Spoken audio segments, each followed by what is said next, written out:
माझे आत्मिक पिता डॉक्टर सेबॅस्टियन मार्टिन सांगतात, यशाचं खरं रहस्य जेव्हा देवाकडे मागता आणि देव जेव्हा देतो तेव्हा दिलेली गोष्ट मागे टाका आणि परत पुढे बघा देवाकडे. पण बऱ्याच लोक वेळेला असं होतं, दिलेली गोष्ट बघतच बसतात, थांबून राहतात. बघत बसणे, पकडून राहणे, कवठाळून राहणे हे थांबण्याला दर्शवतं. नोकरी माझी लागली नाही, नोकरी आता लागली, बस ह्याच्या पुढे आयुष्य नाही.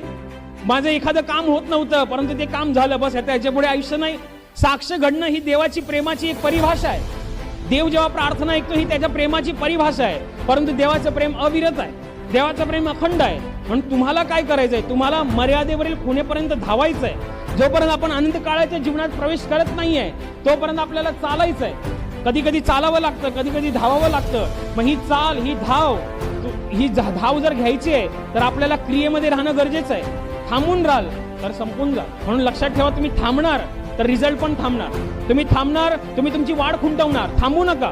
आज तुमच्या जीवनामध्ये आनंदाचा क्षण असोत नाहीतर दुःखाचा क्षण असोत, थांबायचं नाहीये, पकडून राहायचं नाहीये. नेहमी फोकस ठेवायचा आहे, मला सार्वकालिक जीवन पाहिजे. तुम्ही जर अविरत, अखंड, रात्रंदिवस प्रामाणिकपणे त्याच्या नावाचा धावा करताय तर ही गोष्ट कन्फर्म आहे, 100% खरी आहे, 100%. काळ्या दगडावरची रेघ तुमच्या जीवनामध्ये साक्षींचा पाऊस पडून तुमचं जीवन परमेश्वर त्याच्या राज्यातून पूर्ण केल्याशिवाय राहणार नाही.